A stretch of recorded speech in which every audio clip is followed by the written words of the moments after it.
안녕하세요. 김서민입니다. 오늘 한번 사사기 개간 첫 번째 시간을 유쾌하게 다뤄보고자 합니다. 제가 약간 이제 사사기가 이제 매일 성경으로 다음 주부터 시작되잖아요. 그래서 오늘 하루 종일 요번 주 마지막 출애굽기 설교 준비하고 이제 사사기를 설명하기 위해서 개간을 계속 준비하고 있었어요.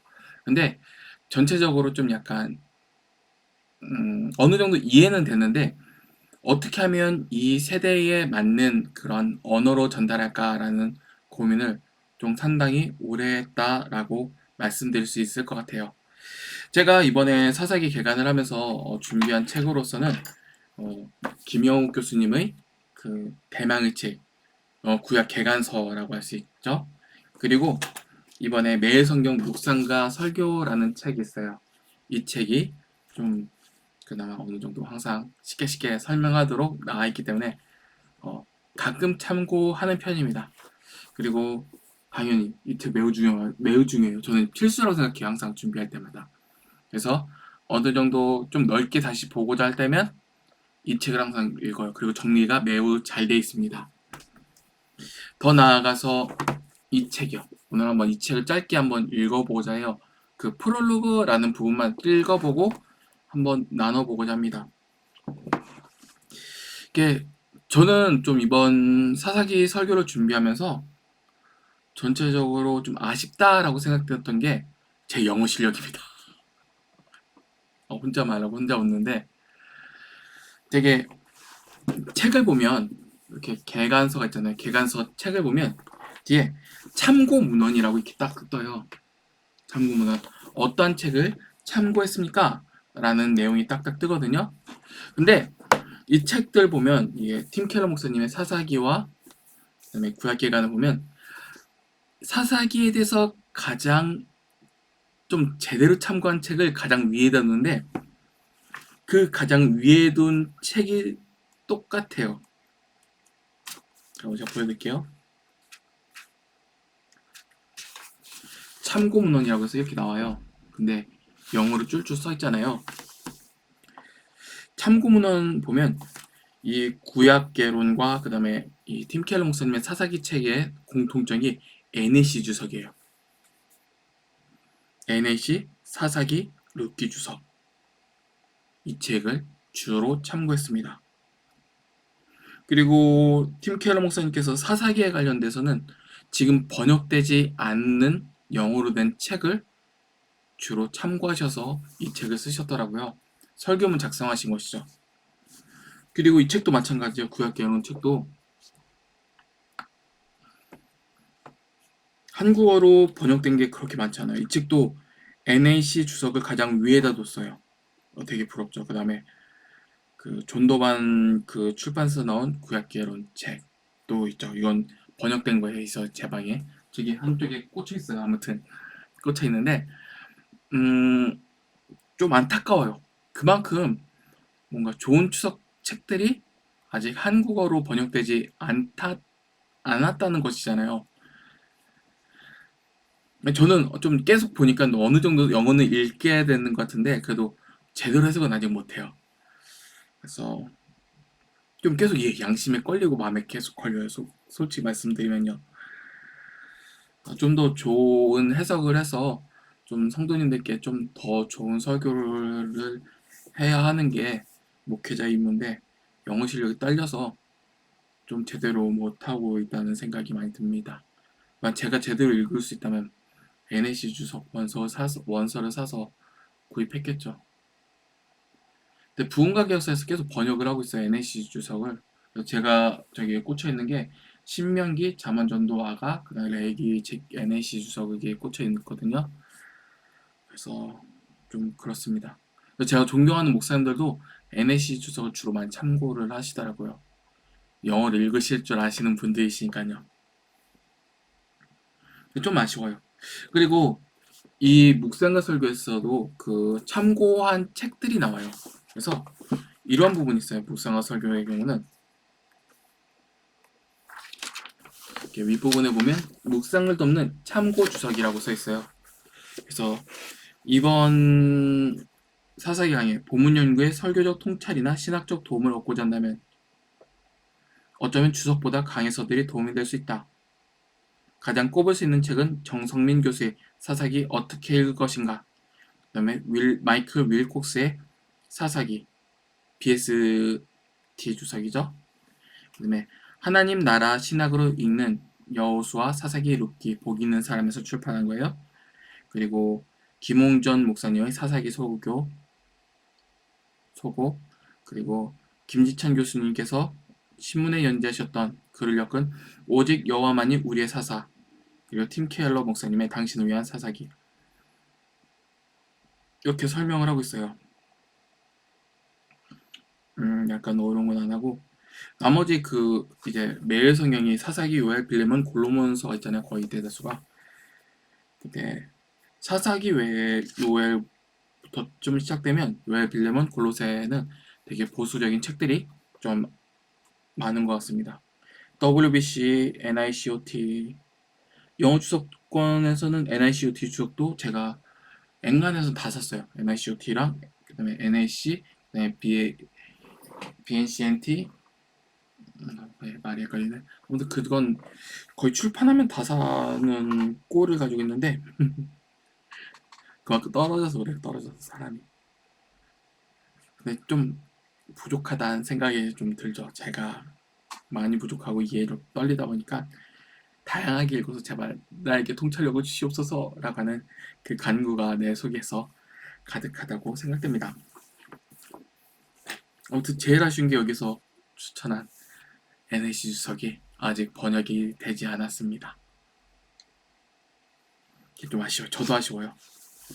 제가 읽을 것은 그 팀 켈러 목사님의 당신을 위한 사사기 프롤로그 부분만 읽도록 하겠습니다. 이를 짧게 나눠보는 시간을 가지도록 하는 게 좋을 것 같습니다. 프롤로그, 사사기의 영웅은 단 한 분 하나님이시다. 무엇이든 우리를 정말로 지배하는 것은 우리의 신이다. 권력을 추구하는 사람은 권력에 지배된다. 용납되기를 추구하는 사람은 만족시키고 싶어하는 사람들에 의해 지배된다. 우리는 자신을 지배하지 않는다. 우리는 우리의 삶의 주인에 의해 지배된다. 레베카 피펫, 빛으로 소금으로 해서.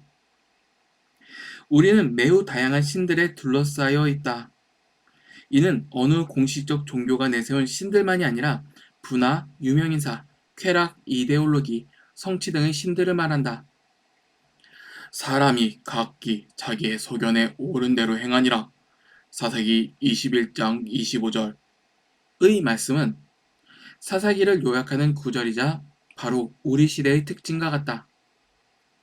그래서 3000년이 넘는 시간 간격이 있지만 우리 시대와 사사시대는 많은 유사성을 지니고 있다. 모세, 여호수아 시대와 초기 왕들의 시대 사이인 BC 1200년경에 사사기가 있다. 그 시대의 하나님의 백성 이스라엘의 역사를 회상하고 있다. 가나안 사회는 믿는 사람들과 이교도들의 혼합치였다. 그 시대는 하나님의 백성이 하나님을 주로 바라볼 것인지 아니면 그 시대의 영과 경향을 따를 것인지 매일 선택해야 하는 시대였다. 사사기는 주로 그들이 어떻게 그 임무에 실패했는가에 대한 이야기이며 어떻게 그들이 각기 자기 소견에 옳은 대로 행하면서 하나님을 알고 사랑하고 순종하는 데서 항상 돌아섰는지에 대한 이야기이다. 그러므로 사사기는 악한 사람들이 통탄할 일을 하는 역기능적 인물들의 허접한 이야기들로 묘사할 수 있다. 역사가 진행될수록 영웅인 사사들조차 더 흠이 많아지고 더 크게 실패한다. 그들은 경악할 만한 일들을 점점 더 많이 하고 그들이 애써하는 구속사역의 효과는 점점 더 줄어든다. 암울한 이야기지만 모두 역사적 사건이다. 그래서 독자는 거듭거듭 질문한다. 왜 이런 게 성경에 있을까? 그 대답이 중요하다. 이것이야말로 복음이다. 사사기는 성경이 미담집이 아니라는 것을 보여준다. 성경은 감동적인 이야기들로 가득하지 않다. 왜 그런가? 성경은 다른 종교의 기반이 되는 책들과 달리 도덕적 모범을 따르자는 것이 아니기 때문이다. 성경은 자비로우시고 오래 참으시는 하나님이 우리가 하나님의 목적에 항상 저항함에도 불구하고 우리 안에서 우리를 통해서 항상 끊임없이 일하시는 이야기이다. 궁극적으로 이 책의 영웅은 단 한 분 하나님이시다. 우리는 성경에서 사사기 부분을 읽을 때 이렇게 읽어야 한다. 사람들이 스스로 죄를 지어 난국을 자초했을 때 하나님은 구원받을 자격조차 없는 사람들을 구원하셨다. 사사기는 그 역사의 회상이다. 그러면 그 이야기가 우리 머리와 마음속에 생생히 일어날 것이며 오늘날 우리의 삶과 상황 속에 시사하는 바를 깨달을 것이다. 사사기는 읽기 쉬운 책이 아니다. 그러나 지금 이 시대에 살고 있는 우리에게는 필독사이다. 그렇다면 사사기 저자는 우리가 어떤 주제 혹은 하나님에 대해서 어떤 진리를 배우고 따르며 살기를 바랄까?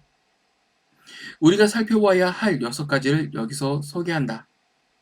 첫째, 하나님은 은혜 받을 자격도 없고 은혜를 구하지도 않고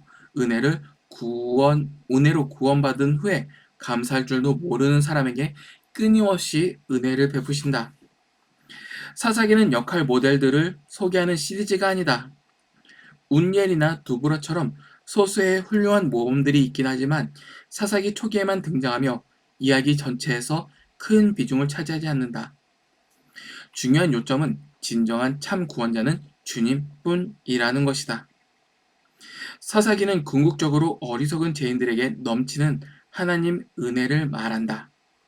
둘째, 하나님은 우리 삶의 일부뿐 아니라 모든 영역에서 주가 되려 하신다.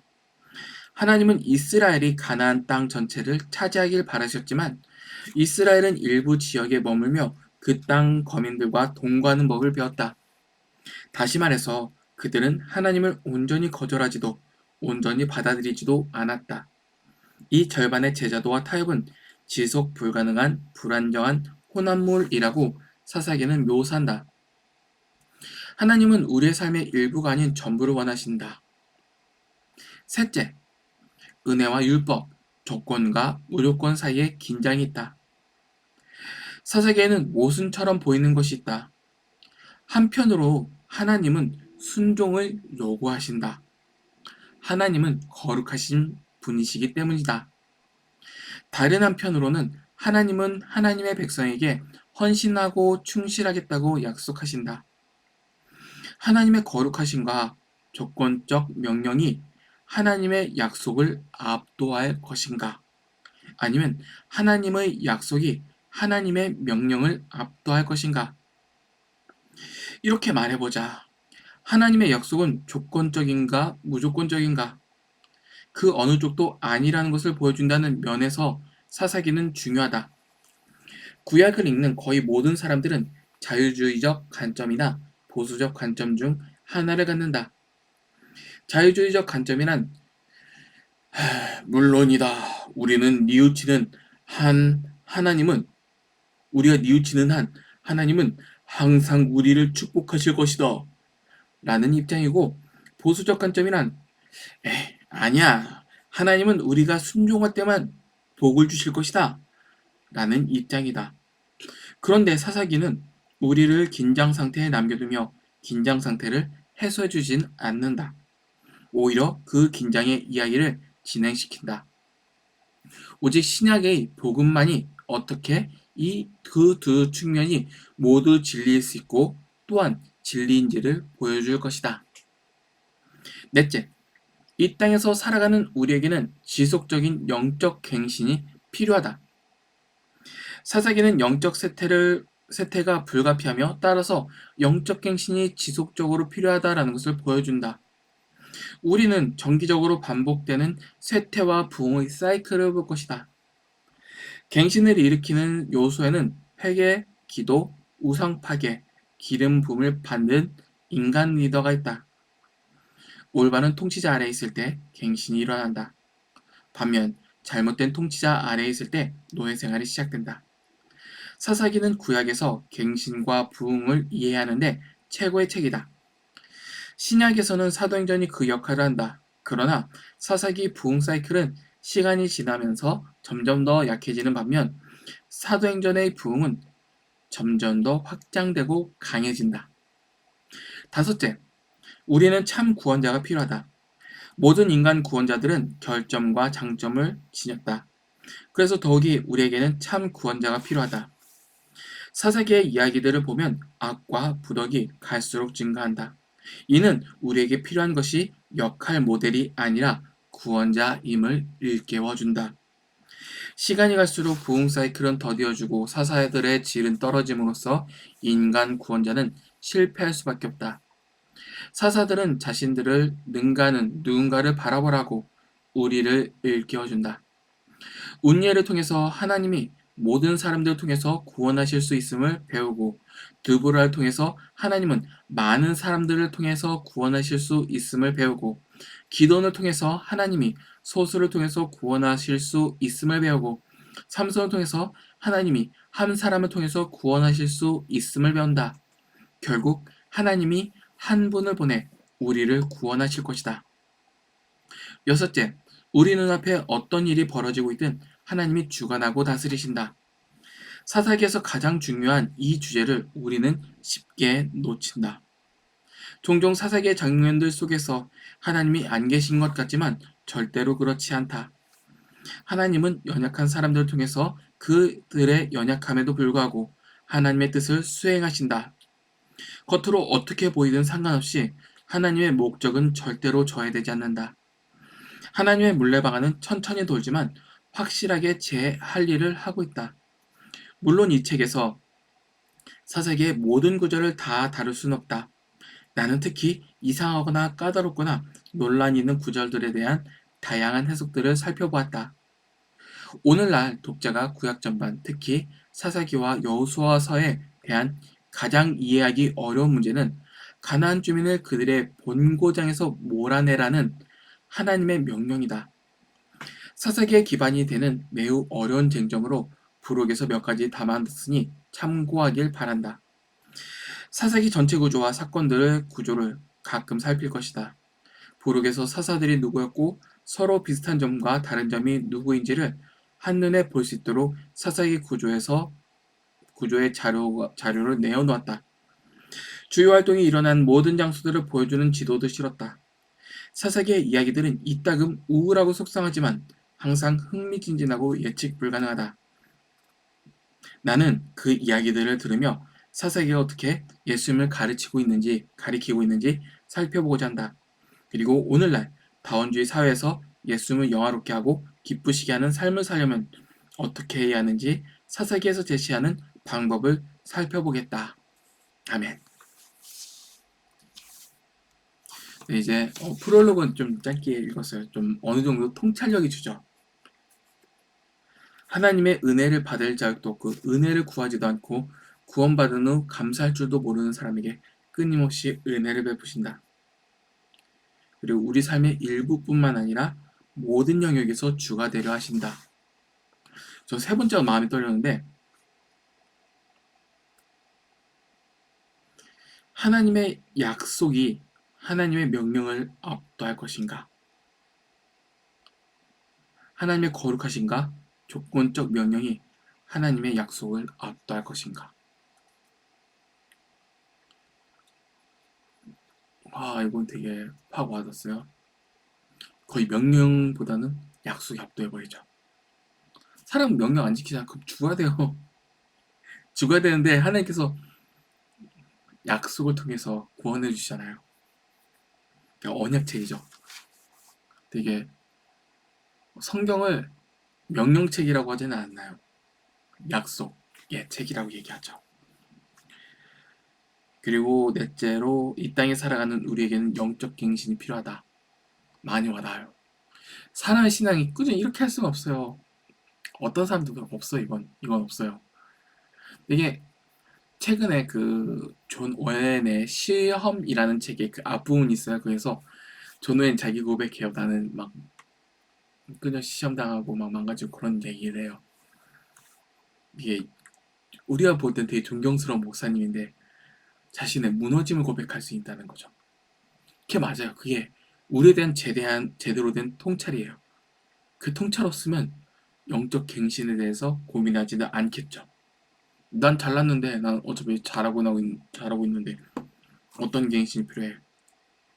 결국 자기의에 빠질 수밖에 없는 것 같아요. 그리고 다섯 번째는 참구원자가 필요하다는 것. 인간의 끊임없는 실패를 보면서 구원자가 필요하다는 것.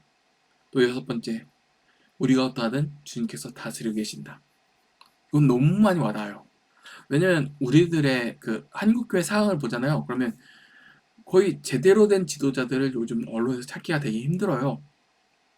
그래서 많은 분들이 교회의 모양을 보고 한국교회는 망했어, 한국교회는 끝났어, 옛날 영국처럼 될 거야 라는 얘기를 많이 하잖아요. 몰라요. 저는 솔직히 몰라요. 역사적으로 그런 모양이 보인다라고 해서 하나님께서 항상 그렇게만 일하실 거라고 저는 판단하진 않아요. 하나님께서는 주도권을 가지고 계시고 주권자이시잖아요. 하나님께서 지금 나와 우리 세대와 같이 이렇게 부패하고 썩은 저같이 망나니 같은 그러한 지도자가 있음에도 불구하고 하나님께서 주권적으로 역사하신다라는 것을 저는 믿어요. 내가 어떠함과도 상관없이. 그러니까 저는 말씀 안에서 선민아 너 이렇게 해야 된다, 이렇게 살아야 된다 라고 하면 그렇게 살아갈 수밖에 없어요. 그렇게 땡깡 부리고 하나님 저 자매 좀 주세요 너무 외로워요 라고 징징댈 때도 있겠지만 그 가운데서도 하나님께서 역사하실 줄 저는 믿습니다. 주권자이시니까요. 제가 뭐 어쩔 수 있겠어요. 팀 켈러의 사사기 책을 꾸준히 읽었으면 좋겠습니다. 좀 바쁘지만 않으면요. 근데 좀 요즘 바쁠 때가 좀 된 것 같아서 좀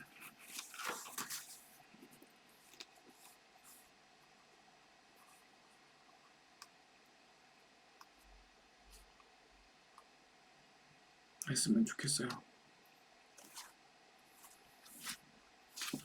아무튼 사사기를 이제 어느 정도 정리해 놓았습니다. 좀 약간 어렵긴 하지만 좀 정리함으로써 하나님의 진리가 진리답게 전해지고 읽혀나가길 간절히 바랄게요. 아무튼 이만 마치겠습니다.